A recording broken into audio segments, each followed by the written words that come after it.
नमस्कार, अपना प्रदेश उत्तर प्रदेश उत्तराखंड देख रहे हैं आप। मैं हूं आपके साथ पूजा मोहन पांडे। बुलेटिन की शुरुआत बड़ी और अहम जानकारी के साथ करेंगे। बड़ी खबर, इस वक्त की बड़ी खबर सामने आ रही है। लखनऊ से 26 अप्रैल को एमएलसी पद की शपथ होगी।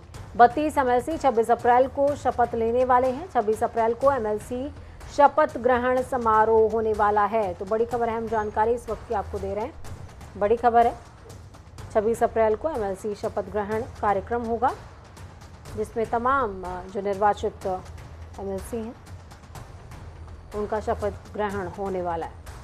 इस खबर पर ज़्यादा जानकारी के लिए अनूप हमारे साथ में जुड़े हुए हैं।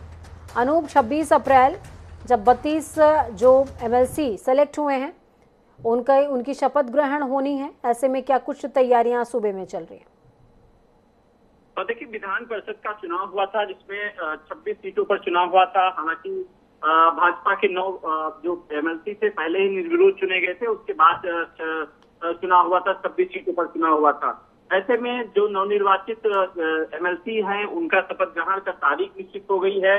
26 अप्रैल को धूमधाम से यानी पद और गोपनीयता की शपथ लेंगे जो निर्वाचित एमएलसी हैं। उसके बाद ये तैयारियां चल रही है कि विधानसभा सत्र चूंकि जल्द ही चलना है, ऐसे में सभी एमएलसीओं को शपथ ग्रहण के बाद जो विधान परिषद में कहीं न कहीं जब विधान परिषद का जो सत्र चलेगा तो उसमें भागीदारी लेंगे और जो सत्ता पक्ष के एमएलसी की संख्या वर्तमान में ज्यादा है, तो निश्चित तौर पे एक जो रिकॉर्ड टूटने वाला था कि करीब 30 साल से ज्यादा जो रिकॉर्ड टूटने वाला था कि एक ही सरकार के दोनों सदनों में जो बहुमत ज्यादा होगा, तो ये एक रिकॉर्ड है। एक वो दिन भी बहुत अच्छा आने वाला है जिस समय दोनों चाहे विधानसभा की बात करें या विधान परिषद की बात करें, वहां पर भाजपा का जलवा होगा।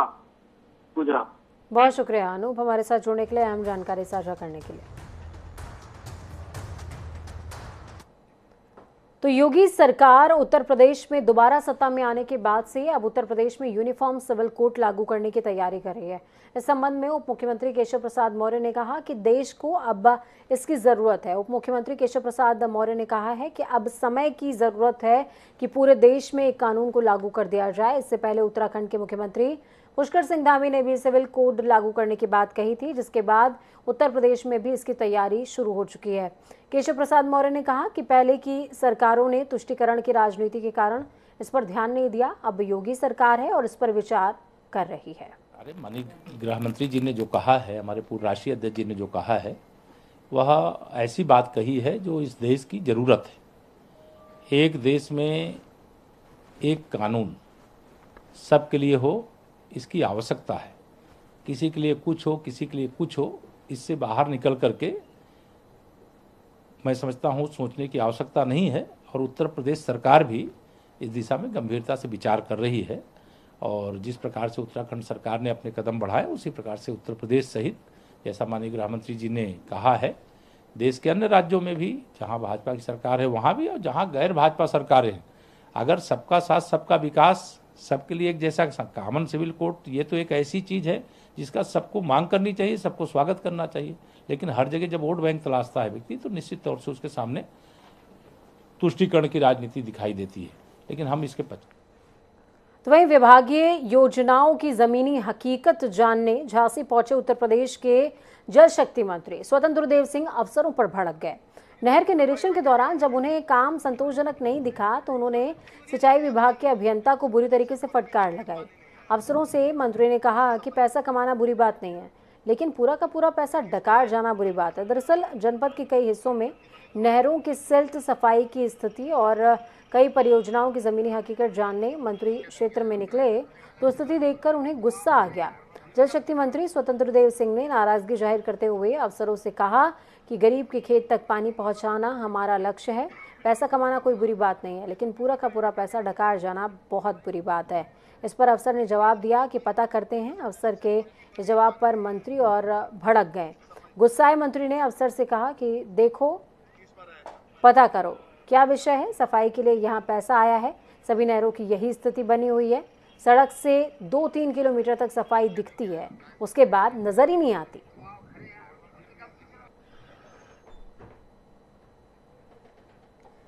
तो वहीं यूपी के लखीमपुर खीरी में शिक्षिकाओं की ओर से अपना ट्रांसफर रुकवाने के लिए छात्राओं को बंधक बनाने का मामला सामने आया। घटना बहरजाम ब्लॉक के कस्तूरबा गांधी बालिका विद्यालय की।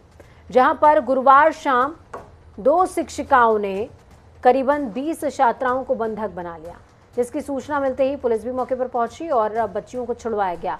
कब्जे से छूटने के बाद छात्रा प्रीति ने बताया कि हम लोग स्कूल से निकलने ही वाले थे कि अचानक दोनों शिक्षिकाओं ने हम लोगों को रोक लिया।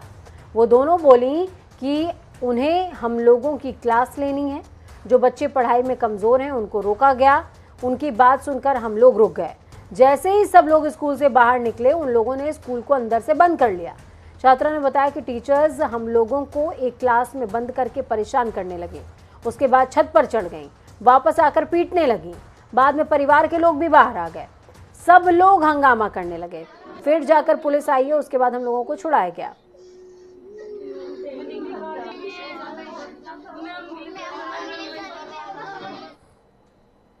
जो विधिक कार्रवाई की जानी है, जो भी नियम संगत कार्रवाई की जानी है, वो सारी कार्रवाइयाँ की जा रही हैं और जो दोषी होगा उस पर कार्रवाई होगी।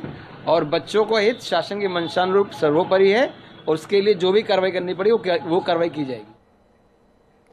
तो वहीं दूसरी तरफ देश भर में मनाया जा रहा सड़क सुरक्षा सप्ताह चल रहा है लगातार। इसके माध्यम से चालकों को जागरूक किया जा रहा है। यातायात पुलिस, एनसीसी कैडेट्स, स्कूली छात्र शामिल हैं। सड़क सुरक्षा को लेकर कई जगहों पर अभियान चलाया जा रहा है। तो बड़ी खबर, अहम जानकारी आपको दे रहे हैं राजधानी लखनऊ से, जहां पर सड़क सुरक्षा सप्ताह के तहत एनसीसी कैडेट्स लोगों को जागरूक करने का काम कर रहे हैं। फिर चाहे वो चालक हो या यात्री, सभी को कहा जा रहा है कि नियमों का पालन कीजिए, क्योंकि ये नियम आपकी जान माल की सुरक्षा के लिए ही बेहद जरूरी हैं। उत्तर प्रदेश में सड़क सुरक्षा अभियान के तहत पूरे उत्तर प्रदेश में सड़क सुरक्षा अभियान के तहत अभियान चलाया जा रहा है, जिसमें एनसीसी कैडेट के यहाँ पर लोग यहाँ पर मौजूद हैं और सड़क सुरक्षा के तहत लोगों को नियमों का पालन करने के लिए यहाँ पर अभियान चला रहे हैं। हमारे साथ बात करने के लिए मौजूद है एनसीसी कैडेट के, हम उनसे बात करेंगे। आज मैडम, ये किस तरीके का अभियान है, लोगों को इस तरीके से जागरूक कर रही हैं आप? देखिए, ये जो यातायात सुरक्षा सप्ताह चल रहा है, इसके अंतर्गत आज जो है हमने यातायात पुलिस के सहयोग के साथ मिलकर, ये 20 यूपी गर्ल्स बटालियन महिला विद्यालय डिग्री कॉलेज के एनसीसी कैडेट्स हैं और मैं कैप्टन डॉक्टर उषा रानी सिंह हूँ। तो हम सब मिलकर यहाँ पर एक जागरूकता लोगों के बीच में फैला रहे हैं। सबसे पहले तो जो हमारे यातायात पुलिस कर्मी हैं, इन्होंने हमारे बच्चों को जागरूक किया। इन्होंने कॉलेज में आए और एक पूरा चार्ट के द्वारा और प्रैक्टिकल करके जो है बच्चों को बहुत अच्छे से सारी चीज़ें समझाई। उसके बाद वही सारी चीज़ों को हम और लोगों को जागरूक करने के लिए यहाँ पर हजरतगंज चौराहे या अटल चौराहे पर हमने आकर एक्टिविटी शुरू की। इस एक्टिविटी का करने का मेन मकसद यही है कि जब हम सड़क पर चलते हैं तो हम सुरक्षित चलें और किसी भी तरह का हादसा ना होने पाए। और इसके लिए ये बहुत ज़रूरी है कि हम यातायात के नियमों का पालन करें और जल्दबाजी ना करें। कई बार हम जब घर से निकलते हैं तो बहुत जल्दी में निकलते हैं, तो हमको समय लेके निकलना चाहिए ताकि हम सड़क पर जल्दबाजी ना करें, ओवरटेक ना करें गलत साइड से, क्योंकि इस तरह से कोई भी हादसा करने से जो हादसा होता है और उसमें अगर किसी की भी जान जाती है, जो कर रहा है उसकी भी जा सकती है और जो सामने जिससे टकराया है उसकी भी जा सकती है। तो कहीं ना कहीं जिस भी परिवार पर यह हादसा होता है, ये गुजरता है, किसकी मृत्यु होती है, तो पूरा का पूरा परिवार कहीं ना कहीं सदमे में चला जाता है। और ज़्यादातर जो यंग हमारी जनरेशन है वो बहुत ही ज़्यादा इस तरह की जो जल्दबाजी करती है।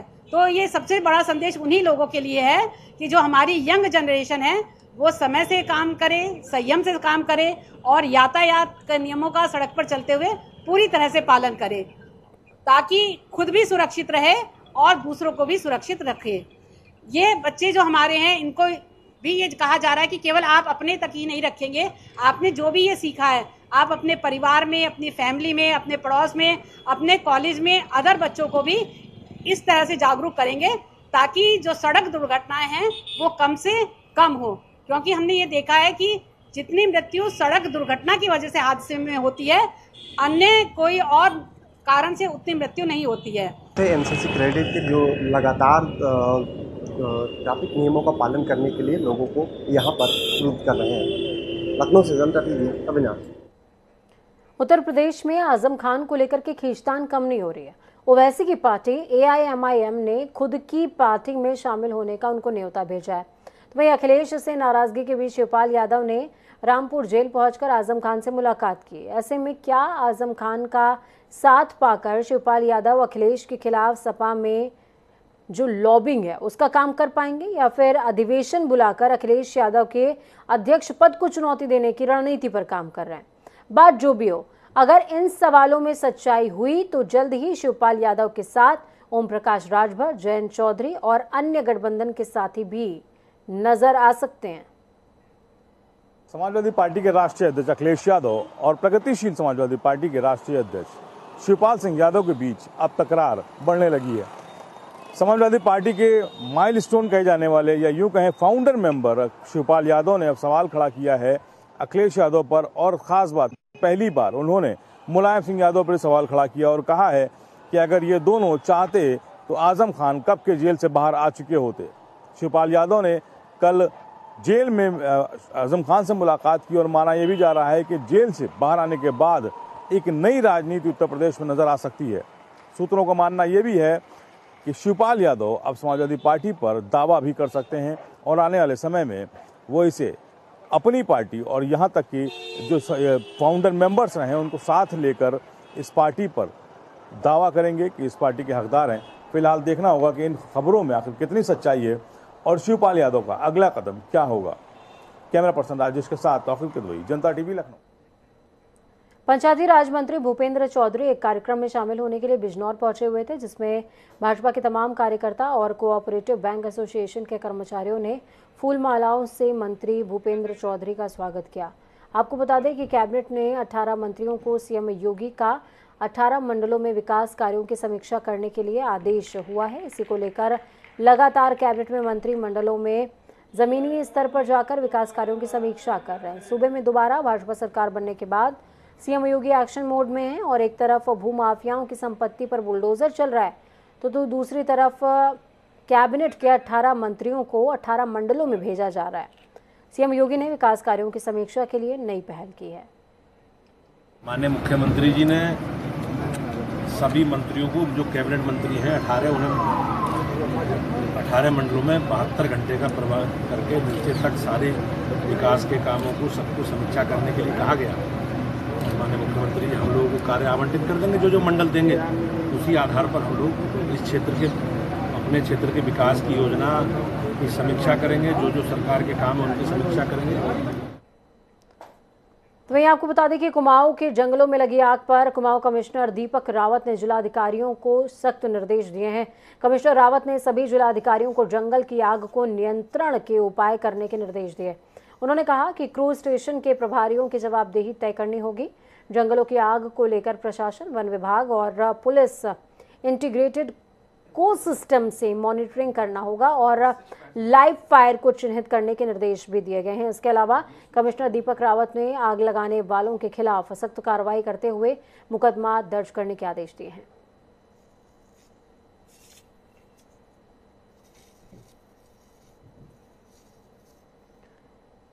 आग लगाने वालों के खिलाफ सख्त कार्रवाई के आदेश सरकार की तरफ से जारी हो चुके हैं। प्रशासन भी इस पर अब मुस्तैदी से काम कर रहा है। रुड़की नगर निगम के सभागार में हुई बोर्ड बैठक में एक बार फिर से हंगामा देखने को मिला और इस बैठक में पार्षदों और मेयर के बीच में काफी तनातनी देखने को मिली। बोर्ड की बैठक शुरू होने से पहले ही खानपुर विधायक उमेश शर्मा ने अपना संबोधन दिया, जिसमें उन्होंने नसीहत देते हुए मेयर, पार्षदों और निगम अधिकारियों से नगर के विकास और नगर हित के लिए मिलकर काम करने का आह्वान किया था। बोर्ड बैठक में कुल 62 प्रस्ताव लाए गए। पार्षदों ने अपने सभी प्रस्तावों को पास कराने की अनुमति दी। वहीं मेयर गौरव गोयल ने किसी भी प्रस्ताव पर मोहर नहीं लगने दी, जिस पर पार्षदों ने जोरदार हंगामा काटते हुए बोर्ड के बैठक के बीच में हंगामा काटा और बैठक को समाप्त कर दिया।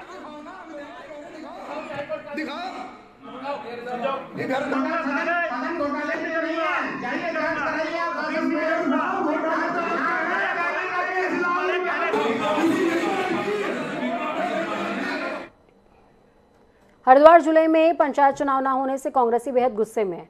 पंचायत चुनाव जल्द कराए जाने को लेकर कांग्रेसियों ने प्रदेश सरकार के खिलाफ बड़ा मोर्चा खोल दिया है। रुड़की में पूर्व जिला पंचायत अध्यक्ष सुभाष वर्मा ने एक प्रेस वार्ता के दौरान साफ कर दिया कि उत्तराखंड सरकार की मंशा पंचायत चुनाव को लेकर ठीक नहीं है। हरिद्वार जिले में प्रदेश सरकार कोई ध्यान नहीं दे रही है, जिसके चलते हरिद्वार जिले में विकास कार्य पूरी तरीके से ठप पड़े हुए हैं। पिछले एक साल से सरकार पंचायत चुनाव को टाले जा रही है, तो बार बार सरकार के प्रतिनिधियों से, माननीय मुख्यमंत्री से सबसे बात की कि आप पंचायत चुनाव कराइए, क्योंकि आम आदमी का चुनाव होता है पंचायत चुनाव। और उसके बाद क्या है, विकास कार्य जितने भी है सब बंद पड़े हैं, जिससे विकास कार्य शुरू हो सके। लेकिन सरकार के कान पे जूं नहीं चल रही कि वो पंचायत चुनाव कराए। किसी ना किसी बहाने को लगाकर कोई भी एक पंचायत उन्होंने पकड़ रखी है, एक नगर पंचायत घोषित कर देते हैं, चुनाव को टाल देते हैं। तो वही नेता प्रतिपक्ष यशपाल आर्या ने राज्य सरकार के 1 महीने का कार्यकाल पूरा होने पर राज्य सरकार पर निशाना साधा। हल्द्वानी में नेता प्रतिपक्ष यशपाल आर्या ने प्रेस कॉन्फ्रेंस करते हुए सरकार पर निशाना साधा। क्या कुछ कहा, सुनिए।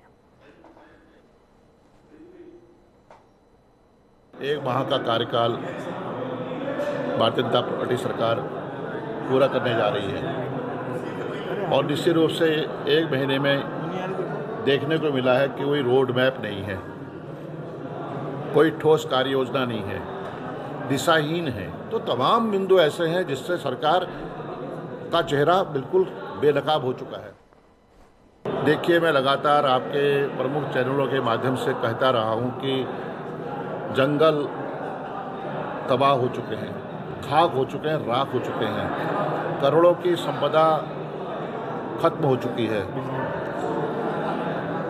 लेकिन उन जंगलों की आग को रोकने के लिए कोई ठोस प्रभावी कदम आज तक नहीं उठाए गए हैं।